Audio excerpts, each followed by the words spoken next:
Bulletin sponsored by उत्तम Singh academy Rewa. नमस्कार, Vindhya times में आपका स्वागत है और आपके साथ मैं श्रेया। आज की बुलेटिन की खबरों के साथ हाजिर हुए हैं। पहली खबर की बात करते हैं। रीवा जिले में हो रही अवैध मादक पदार्थों की तस्करी को रोकने के लिए पुलिस लगातार काम कर रही है। पिछले दिनों भी रीवा पुलिस द्वारा कई ऐसे तस्करों को पकड़ा गया जो नशीले पदार्थों की तस्करी करते हैं। आज फिर से रीवा के जवा थाना क्षेत्र के जनकाई में गांजे की खेती पकड़ाई है। इस कार्यवाही में लगभग 2 क्विंटल हरे गांजे के पेड़ बरामद हुए हैं। यह खेती 4 से 5 लोगों द्वारा की जा रही थी। सभी आरोपियों को गिरफ्तार कर उनके खिलाफ एनडीपीसी एक्ट के तहत मामला पंजीबद्ध कर लिया है। जानकारी के मुताबिक आरोपियों द्वारा सब्जी की खेती के बीच में मतलब उसी खेती के साथ ही गांजे की खेती भी की जा रही थी, लेकिन आज पुलिस ने कार्रवाई कर आरोपियों को गिरफ्तार कर लिया है।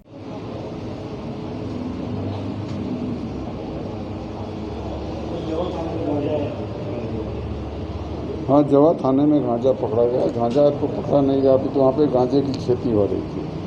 करीब 2000 पेड़ जब्त हुए हैं। 2000 पेड़ जिनका वजन 2 क्विंटल के आसपास है। 2000 पेड़ जब्त हुए हैं और जिस खेत से जब्त हुए हैं उस खेत के मालिक पृथ्वीराज मिश्रा, उमेश मिश्रा, रविशंकर मिश्रा और हीरामण तिवारी जी हैं।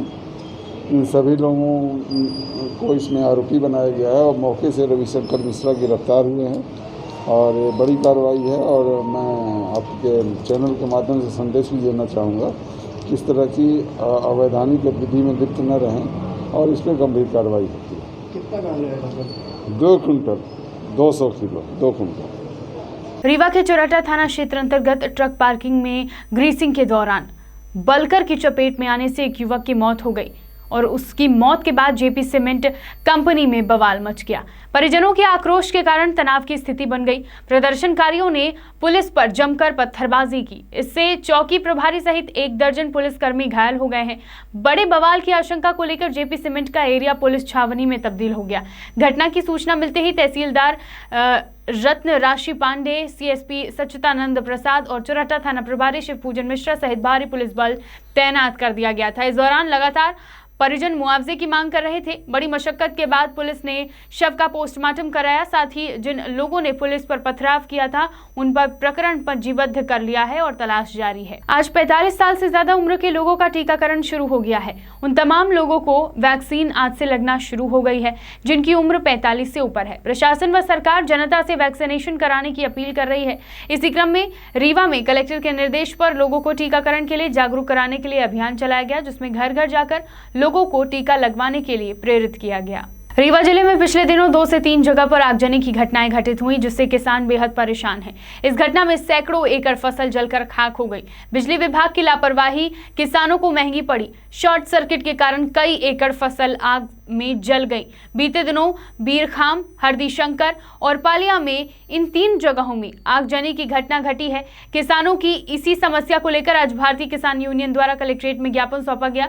ज्ञापन के माध्यम से मांग की गई कि जो भी किसान इस आगजनी के कारण प्रभावित हुए हैं उनके खाद्यान्न समस्त कर्ज की अदायगी का बंदोबस्त मध्य प्रदेश शासन करे। साथ ही किसानों को पूरी तरह राहत देने का भी फैसला लिया जाए। इस आगजनी में कई किसानों के घर भी जल गए। उनके घर का तत्काल निर्माण कार्य कराया जाए और जो भी बिजली कंपनियों के तार और ट्रांसफार्मर खराब हैं उनका उचित रखरखाव कराया जाए ताकि आगे ऐसी कोई घटना न घटे।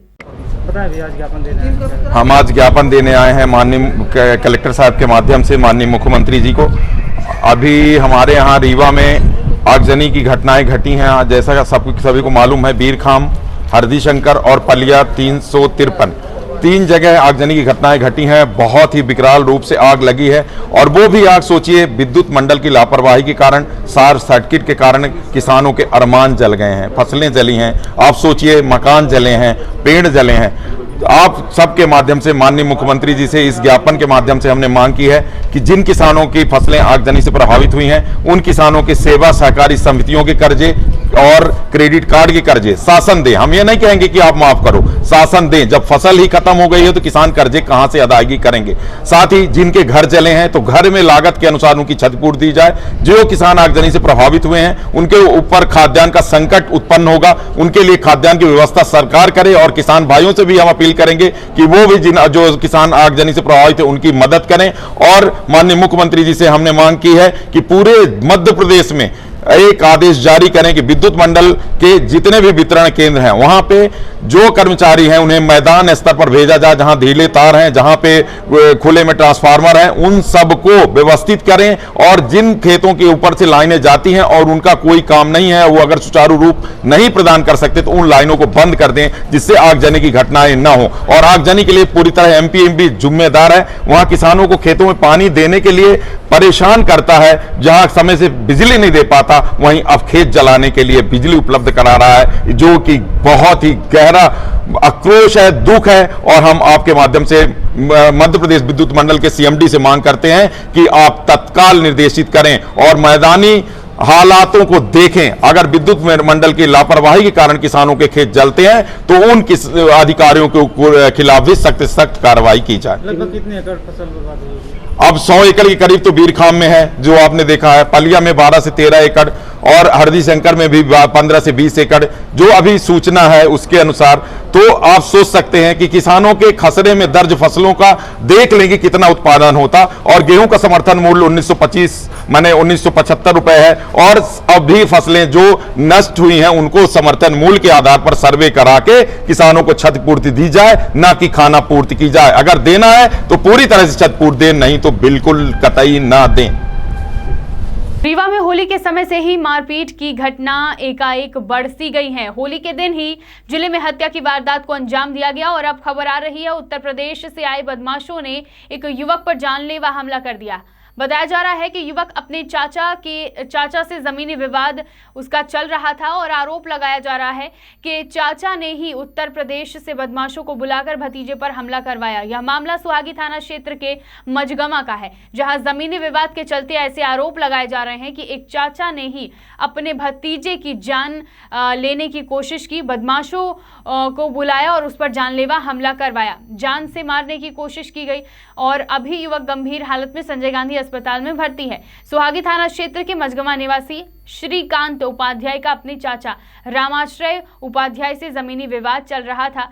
घायल ने यह आरोप लगाया है कि 13 मार्च को दोनों के बीच विवाद की स्थिति निर्मित हुई। जब पीड़ित काम से थाने पहुंचा तो उसके ऊपर ही 151 की धारा लगाकर अंदर कर दिया गया। वापस आने पर दोनों पक्षों के बीच फिर से विवाद की स्थिति निर्मित हुई। श्रीकांत का कहना है कि उसके चाचा रामाश्रय उपाध्याय ने उसे मरवाने के लिए बदमाशों को उत्तर प्रदेश के कोरांव से बुलाया। घातक हथियारों से हमला करने के कारण श्रीकांत को गंभीर चोटें आई, जिसे उपचार के लिए संजय गांधी अस्पताल भर्ती करा दिया गया है। वहीं घटना को लेकर संबंधित थाने में शिकायत दर्ज करा दी गई है। क्या नाम है भैया आपका? हाँ, श्रीकांत उपाध्याय मझगमा से हैं हम सर।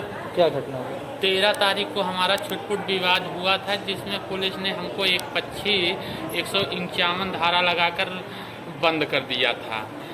हम फरियाद लेकर गए थे थाने पर अपना रिपोर्ट लिखाने। उसके बाद हमको जान से मारने की धमकी आती रही। हमने टीआई साहब को कई बार बताया, जो वहाँ के पवन शुक्ला हैं, लेकिन कोई कार्यवाही नहीं। हमने कहा कि हम तो फरियादी हैं, आप हमारे ऊपर 151 क्यों लगा रहे हैं?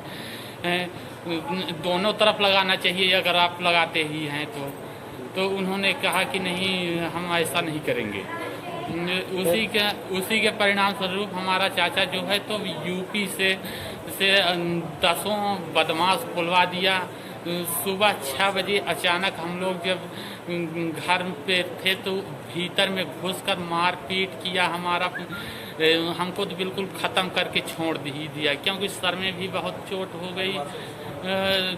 तलवार मार दिया और पैर हाथ ये सब बिल्कुल आप ही देख ही रहे हैं कि बिल्कुल। इसलिए श्रीमान जी हमको न्याय चाहिए। चाचा क्या नाम है? रामाश्रय उपाध्याय। ये विवाद किस चीज़ को लेकर के होता है? सर जमीनी विवाद है। हम तो नाप के लिए अर्जी दिए थे, लेकिन हम तो कई बार तहसील में भी वहाँ का शैलेंद्र पटवारी जो है ना श्रीमान जी, हमने उनको कहा कि जैसे घर का जो है एरिया उसी नंबर में उनका भी घर है, मेरा भी नंबर है, तो हमने कहा कि धान गेहूं आप क्यों लिखते हैं, उसको आबादी क्यों नहीं काटते, जबकि यहाँ से कलेक्टर और मुख्यमंत्री का आदेश है कि ये घर की आबादी काट देनी चाहिए। तो हमारे यहाँ के पटवारी शैलेंद्र जो हैं उन्होंने घर की ज़मीन की आबादी ही नहीं काटी, उसमें जहाँ घर है कुलिया है सब में धान गेहूँ दोनों तूर दिखाते हैं। हम उनसे लगातार कहें, तहसीलदार को भी हमने अर्जी सब हमारे पास पावती रखी हुई है, जबकि कि यह सख्त निर्देश है माननीय हर जगह से कि मतलब जो ज़मीन घर द्वार की है उसको हमें तुरंत काट के। कौन सी गांव की घटना है? मझियावा की श्रीमान सुहागी। और कब की घटना है ये मारपीट जब हुई आखिरी? ये 23 तारीख की है। रिपोर्ट हो गई है थाने? हाँ जी श्रीमान जी, रिपोर्ट है हमारे पास, सब है। आरोपी गिरफ्तार हुए अभी तक? नहीं श्रीमान जी, आरोपी के खिलाफ कोई कार्रवाई नहीं, क्योंकि कहते हैं पुलिस वाले कि हमारे ऊपर दबाव है, ये है, हम नहीं करेंगे। एक आरोपी पकड़ा भी गया था श्रीमान जी, उसकी कार के सहित, उसको भी पुलिस वाले ने छोड़ दिया। यूपी से आए थे गुंडे? हाँ यूपी से आए थे श्रीमान जी, यहाँ कोरांव से। बढ़ते हैं बुलेटिन की आखिरी खबर की ओर। सूदखोरों के खिलाफ शहडोल पुलिस कप्तान ने प्रभारी मुहिम ऑपरेशन शंखनाद के तहत लोगों की समस्याओं का निदान करने के लिए अब जिले में शिविर लगाकर जन सुनवाई का आगाज किया है और सूदखोरों के खिलाफ शंखनाद अभियान के तहत जिले में कार्यवाही की जा रही है। कलेक्टर सत्येंद्र सिंह एवं पुलिस अधीक्षक ने सूदखोरों पर कार्यवाही के लिए खुद न्याय की अदालत लगाकर लोगों की समस्याओं को सुना। इस शिविर में कई आवेदन पुलिस के पास न्याय के लिए पहुंचे। कलेक्टर सत्येंद्र सिंह और पुलिस कप्तान ने अभियान शंखनाद के तहत आज से सूदखोरों के खिलाफ शिविर का आयोजन राजेंद्रा में किया, जहां सूदखोरों से परेशान ग्रामीण, कालरी कर्मचारी, किसान, हर वर्ग के लोग अपनी समस्याओं को लेकर कलेक्टर व पुलिस कप्तान के पास आवेदन लेकर पहुंचे। खास बात तो यह है कि इस मुहिम में बुढ़ार, धनपुरी, अमलई, खैराहा प्रभारी भी मौजूद रहे। जिन जगह का व्यक्ति उस थाना प्रभारी के पास आवेदन दिया, पुलिस कप्तान के द्वारा जिले में सूदखोरी रोकने के लिए शिकायत सेल नंबर भी बनाई गई है, जिसमें शिकायतकर्ता सीधे अपनी शिकायत दर्ज करा सकता है। पुलिस कप्तान व कलेक्टर ने जिलेवासियों से सूदखोरों के खिलाफ शिकायत करने की अपील भी की है और इस शिविर में कलेक्टर सत्येंद्र सिंह, पुलिस अधीक्षक अवधेश गोस्वामी, कालेरी प्रबंधन, एसडीएम सहित कई अधिकारी मौजूद रहे। शहडोल से पंकज राव की रिपोर्ट।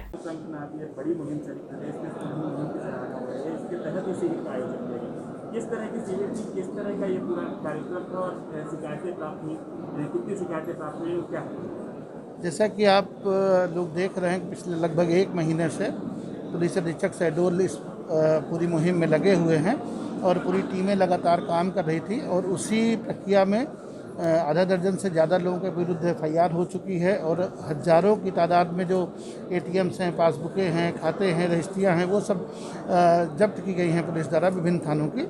और उसी कड़ी में कि लोग अपनी बात खुल करके रख सकें और हम लोग उन तक पहुंच सकें और उनको कहीं जिला मुख्यालय पे या थाने पे बुलाने के बजाय हम लोग उस स्थान पे चले जहां उनको ज़्यादा सुविधाजनक तरीके से, जितना ज़्यादा सहजता से अपनी बात कह सकें।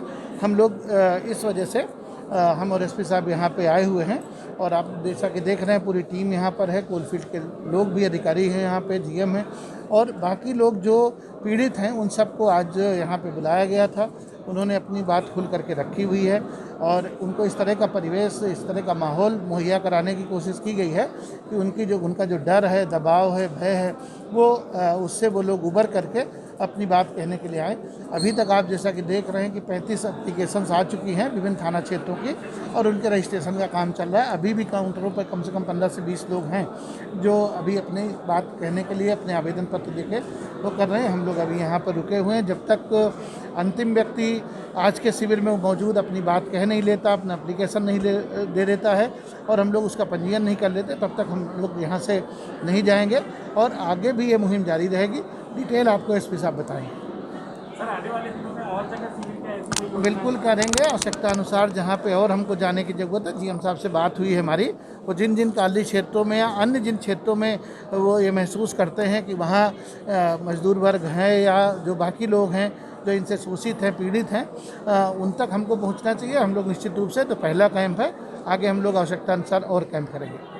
सर किस तरह के नाम को सामने आए हैं, इस तरह का कुछ ला सकते? नहीं, नाम तो आप देख रहे हैं, कुछ जगवानी हैं, कुछ अलग अलग तरीके के लोग हैं। अब वो सारी एप्लीकेशंस में अलग हैं और उनके खिलाफ पहले एफआईआर भी हो चुकी है और कुछ नए नाम भी आज सामने आ रहे हैं, क्योंकि आज वो लोग भी आ रहे हैं जो अन्य किसी से छुटपुट रूप से भी पीड़ित हैं या किसी ने उनको कर्जा दे रखा है, आज वो लोग भी आए हुए हैं। तो अभी आपको सब डिटेल उसके बाद पता चल जाएगा, लगभग 1.5-2 घंटे बाद सारे एप्लीकेशन जब पूरे हो करके और रजिस्ट्रेशन पूरा कंप्यूटराइजेशन हो जाएगा, आपको पूरी जानकारी शेयर की जाएगी। विंध्य की तमाम खबरें लेकर कल फिर हाजिर होंगे। बने रहिए विंध्या टाइम्स के साथ। बहुत बहुत धन्यवाद।